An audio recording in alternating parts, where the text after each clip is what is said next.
Hola, estamos en Punto Crítico, programa de televisión de la Unidad de Medios de Comunicación de la Universidad Nacional de Colombia. Yo soy Carlos Alberto Patiño Villa, profesor titular. A lo largo de los últimos 2, 3 años hemos venido viendo en el contexto de América Latina una especie de cambio, de transformación de las tendencias políticas que se habían registrado en las últimas 2 o 3 décadas y no pareciera todavía que tengamos a la mano una explicación coherente que nos permita más o menos identificar, definir cuáles son las tendencias en las que América Latina está siendo gobernada en este momento. Para entender qué sucede frente a este problema, hemos invitado al profesor César Montúfar de la Universidad Andina Simón Bolívar del Ecuador para poder conversar al respecto. Profesor Montúfar, muchas gracias por acompañarnos en Punto Crítico. Buenos días, Carlos Alberto, un gusto igualmente y muy bienvenida y me parece muy oportuna esta discusión en un momento crítico e interesante al mismo tiempo que América Latina está atravesando en la actual coyuntura. Profesor Montúfar, quiero iniciar con esta pregunta. Creo que usted recordará, muchos recordamos que hace 3 décadas, 2 décadas, estábamos en una muy fuerte discusión de si íbamos caminando frente a una verdadera y muy fuerte integración por fin en América Latina, a superar una especie de diversidad de instituciones que durante 200 años de historia republicana independiente, sobre todo en los estados hispánicos, se han creado y han muerto, han ido y han vuelto, un sistema internacional absolutamente, digamos, abundante en instrumentos, pero prácticamente carente de capacidad de integración y en ese contexto parece que 20 o 30 años después estamos caminando a la desintegración o a la apatía de la cooperación internacional. ¿En qué estamos? Bueno, creo que en realidad lo que está ocurriendo en América Latina está conectado y es un reflejo de lo que está pasando en el mundo. Creo que a nivel mundial también hay una crisis del multilateralismo. Esa crisis se vio reflejada claramente en las distintas o en las respuestas que la comunidad internacional, que el sistema multilateral tuvo durante la pandemia. Y creo que también esta situación responde a un nuevo contexto internacional. Muchos autores, como tú conoces, Carlos Alberto, vienen discutiendo el tema de una transición de poder mundial, el momento de unipolaridad que el sistema internacional vivió o por el que atravesó luego de que finalizó la Guerra Fría, pareciera que se está desvaneciendo. Estados Unidos de una u otra forma se ha desentendido, de alguna forma se ha desentendido de los grandes problemas y conflictos mundiales o quiere desentenderse de ellos. Y digamos, lo que refleja esta crisis de las instituciones, de los organismos de integración, de articulación regional, me parece a mí, tiene que ver y está totalmente conectado con esa tendencia mundial. Sin embargo, me parece que a esta situación habría que agregar algunos elementos particulares que se desarrollan al interior de los países en América Latina y que también están pesando y que de una u otra manera profundizan esta tendencia a nivel general. Profesor Montúfar, dentro de esto yo quisiera citar algunos casos específicos para entenderlo y son las disputas entre presidentes, gobiernos, estados en América Latina y, por ejemplo, quiero citar las disputas, por ejemplo, del presidente Gustavo Petro de Colombia contra la presidenta Dina Boluarte y el mantener un poco tercamente el apoyo a Pedro Castillo, que además había dado una especie de autogolpe de Estado o las disputas de Petro contra Milei, o la disputa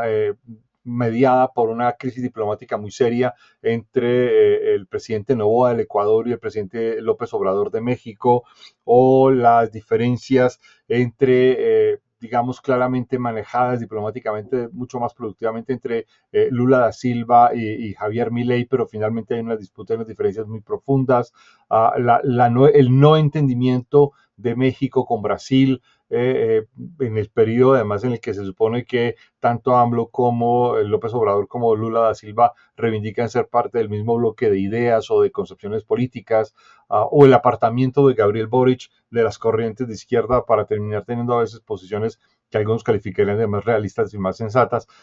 ¿Por qué estas disputas tan extrañas? Bueno, creo que quizá todavía la política latinoamericana no se acomoda o no se reacomoda de lo que fue, vamos a decir,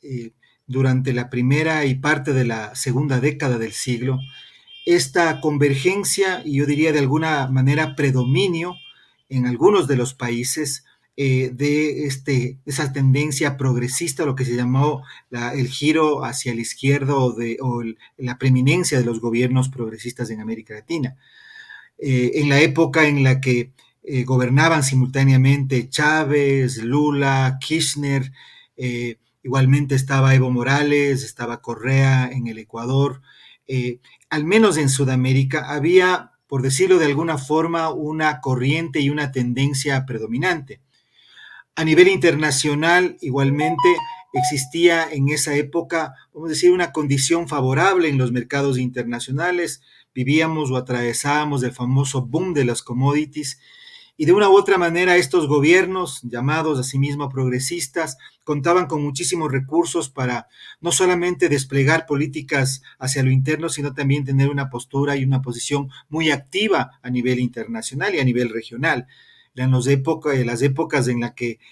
UNASUR, en la que se planteaba, por ejemplo, con fuerza el Consejo Sudamericano de Seguridad y Defensa, etcétera, etcétera. Digamos, era un momento, en el que convergieron este conjunto de situaciones. Luego de eso, a nivel político, hubo recambio en varios de esos gobiernos.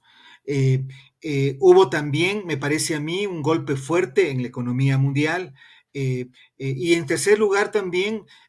a nivel regional, emergió con muchísima fuerza en algunos países, en Brasil, en Perú, también en el Ecuador y en otros pues, también, pero no quizá con la misma fuerza, macroescándalos de corrupción que también incidieron en la situación. Hoy América Latina como que no vuelve a acomodarse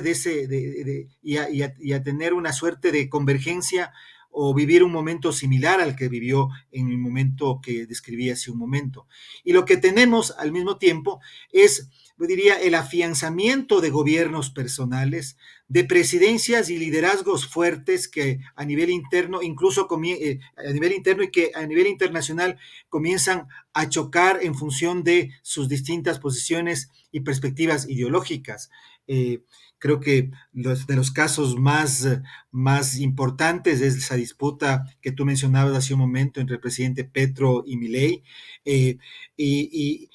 creo que también, y es parte de eso, el conflicto que el Ecuador y México han sostenido alrededor de lo que fue la incursión ilegítima, absolutamente violatoria del derecho internacional en que incurrió el gobierno ecuatoriano al invadir la Embajada de México para capturar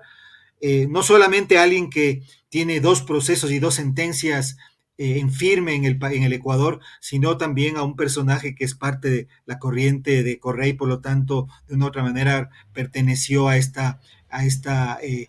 ola de organizaciones políticas, liderazgos y gobiernos progresistas en América Latina. Entonces yo creo que América Latina todavía no se acomoda a este nuevo momento y hay condiciones internacionales que también se varían y que están pesando. Pero creo que si algo está marcando en este momento es la hiperpresidencialización de la diplomacia y una hiperpresidencialización además con sesgos y con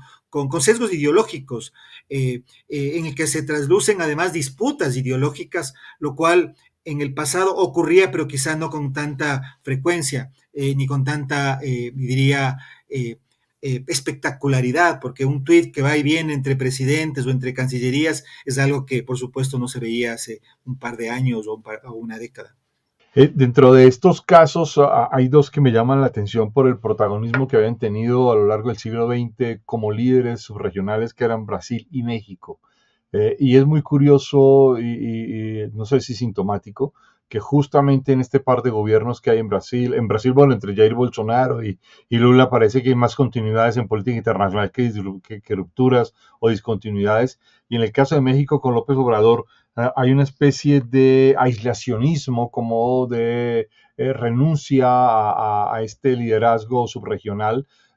Y en el caso de Brasil, además, habría que recordar que Brasil había impulsado mecanismos como UNASUR o la búsqueda de nexos del mundo de Brasil hacia el resto de América Latina, donde además Brasil pretende proyectarse como una potencia, pero que parece carecer de los nexos regionales necesarios. ¿Por qué estamos en una especie de aislamiento? Bueno, yo creo que el tema brasileño habría que mirarlo. Yo creo que el tema de Brasil habría que mirarlo un poco como consecuencia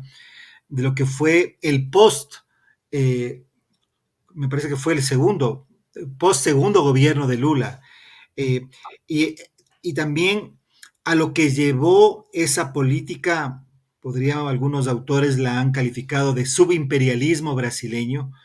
que se fue afianzando desde el gobierno de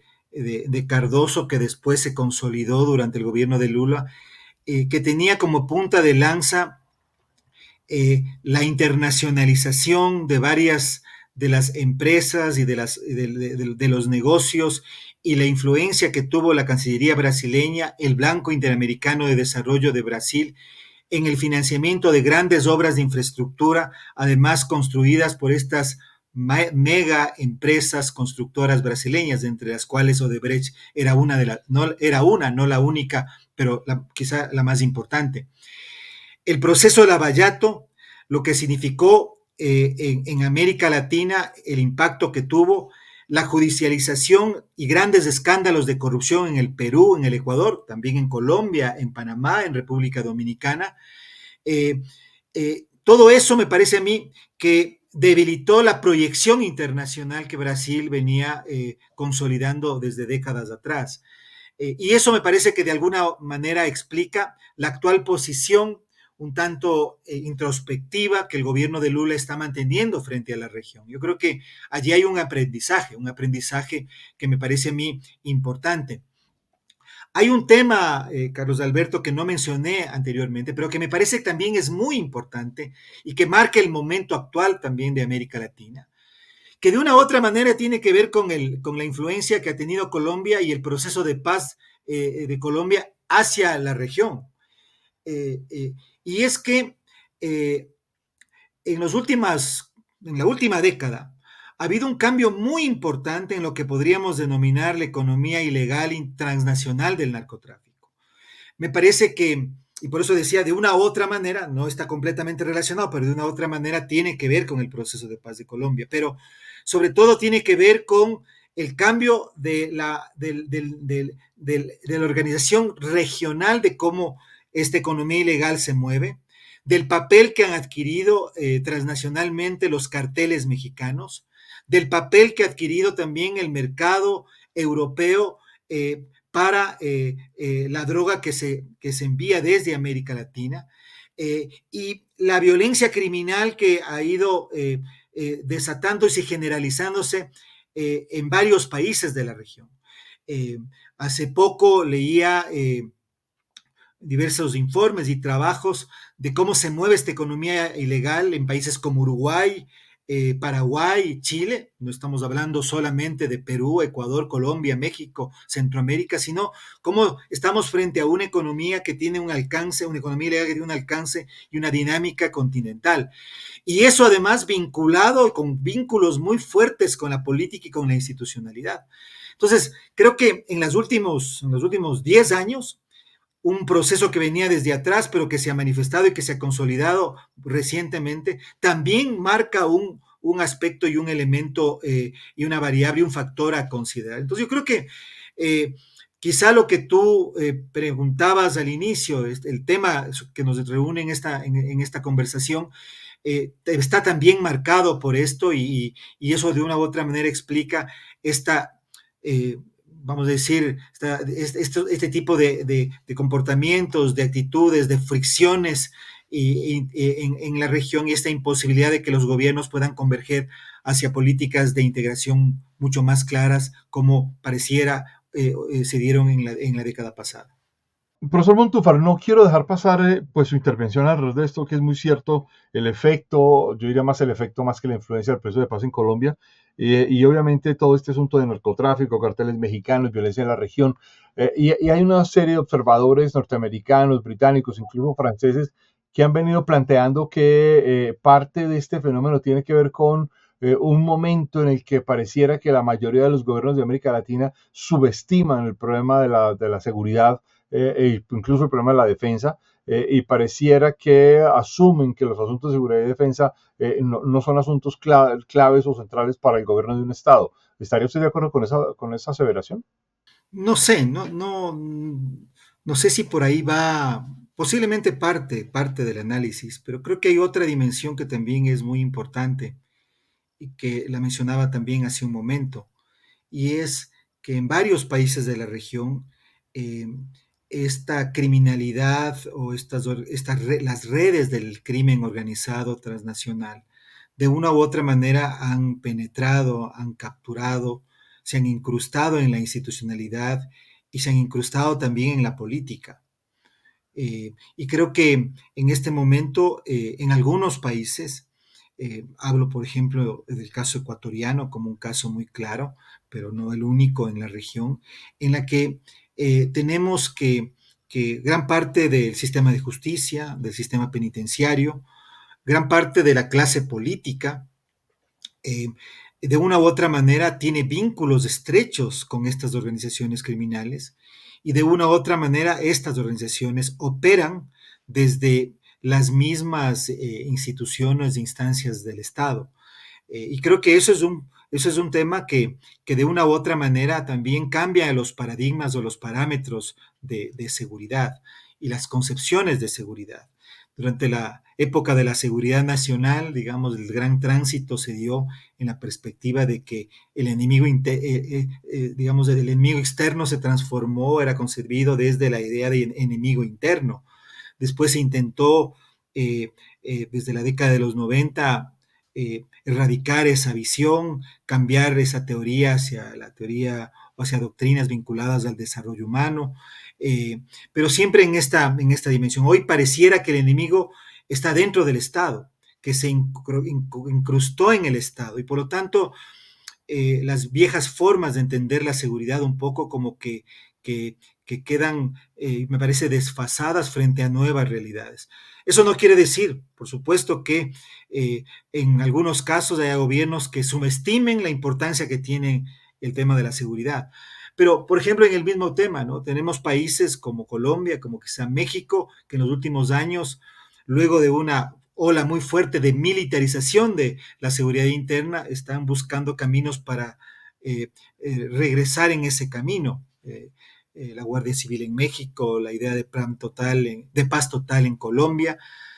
van en esa línea. Otros países, en cambio, como el Ecuador, me parece que lo mismo está ocurriendo en el Perú, de una u otra manera también en Bolivia, están remilitarizando la seguridad. Entonces son tendencias diferentes y creo que de todas formas lo que sí es claro en países como el Ecuador y otros, que estamos frente a la irrupción de un fenómeno nuevo, que es este de la violencia criminal, en que el crimen organizado, parte de la institucionalidad del Estado y parte de la clase política, de una u otra manera se encuentran entrelazados. Profesor Montúfar, yo no puedo dejar de preguntarle por tres países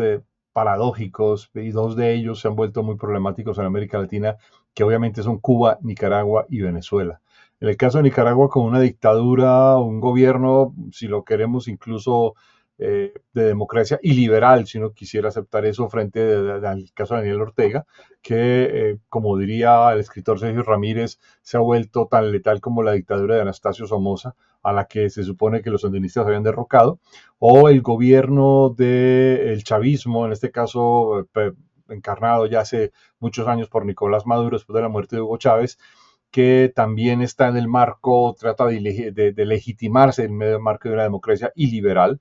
rompiendo todo tipo de patrones políticos y sociales, y que ha generado una de las crisis migratorias más fuertes en la historia de América Latina. Y sin embargo no hay ni consenso, ni relaciones, ni posiciones claras frente a este asunto. Y aquí es donde decía al comienzo del programa,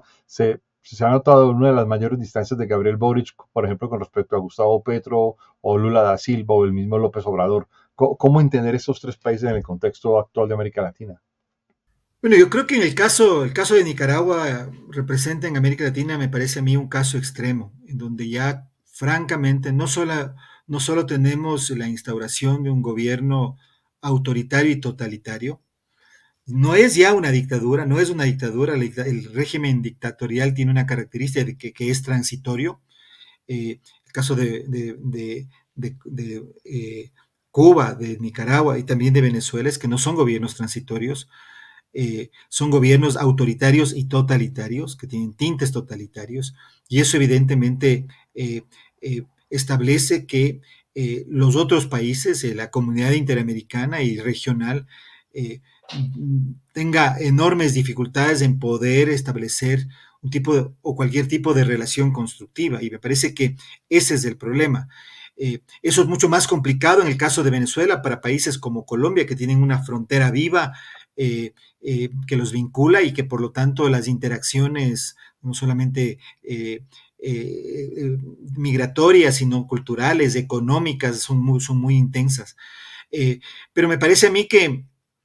el caso de Nicaragua, sobre todo, y también en gran medida en el caso de Venezuela, estamos frente a regímenes autoritarios, totalitarios, que tienen, digamos,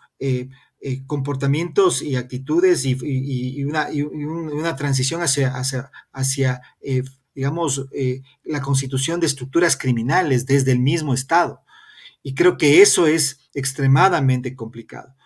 De igual forma, esto es un fenómeno que se ha consolidado en los últimos años y que es nuevo para la región. Anteriormente podríamos hablar de gobiernos que tenían fuertes discrepancias en términos político-ideológicos, que podían tener incluso conflictos, por supuesto, en sus límites, conflictos limítrofes. Pero hoy me parece que en esos países que tú mencionas, sobre todo en Nicaragua y Venezuela,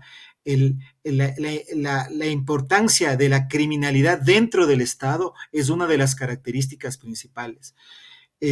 Creo que por eso, tal vez en América Latina en general,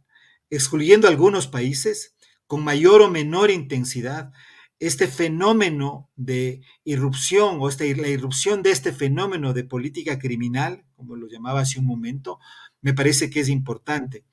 Hay autores como Juan Pablo Luna, Feldman, que vienen trabajando este tema,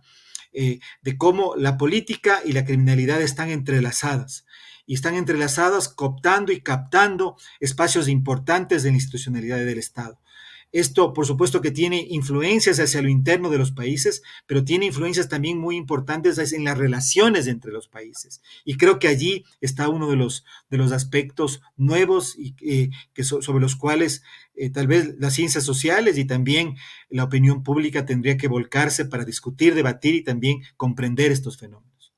Profesor Montúfar, yo quiero hacerle esta última pregunta. ¿No cree usted que también se ha producido una especie de radicalización ideológica de la política frente a la opinión pública latinoamericana al tiempo que se ha producido una especie de infantilización de la opinión pública? Bueno, en eso yo creo que mucho tiene que ver la irrupción de las tecnologías de comunicación, ¿no? Lo que comentábamos hace un momento, cómo la diplomacia, hace algunas décadas hablábamos de la diplomacia presidencial en los micrófonos, cuando las declaraciones de un presidente frente a otro gobierno tenían repercusiones en la política internacional y en la relación entre los países. Hoy, por supuesto, estamos ya en una fase mucho más profunda de aquello que podríamos denominar la diplomacia del Twitter o del X o de otras plataformas en las que incluso presidentes discuten, conversan y se pelean a través de estas plataformas. Y eso y el punto es que se pelean ante sus audiencias y entre sus audiencias, y además en eso intervienen actores que no sabemos si son verdaderos o falsos, y comunidades virtuales, algunas de ellas ficticias, otras reales. Entonces, es parte de este fenómeno de la posverdad, yo diría, hasta qué punto en realidad la diplomacia y la relación entre los países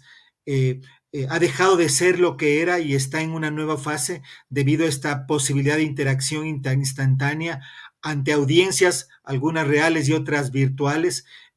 sobre las que se llevan adelante las discusiones y los temas de política internacional. Yo creo que en gran medida tiene que ver con eso. Y eso, por supuesto, que entorpece el trabajo de las diplomacias, erosiona aún más los esfuerzos de integración y los esfuerzos multilaterales y debilita en general la posibilidad de que haya consensos a nivel regional como también a nivel extrarregional. Profesor Montúfar, muchas gracias por estar con nosotros en Punto Crítico, muy amable. Te agradezco mucho, Carlos Alberto, y ojalá nos veamos pronto. Los esperamos a todos ustedes en una próxima emisión. Muchas gracias.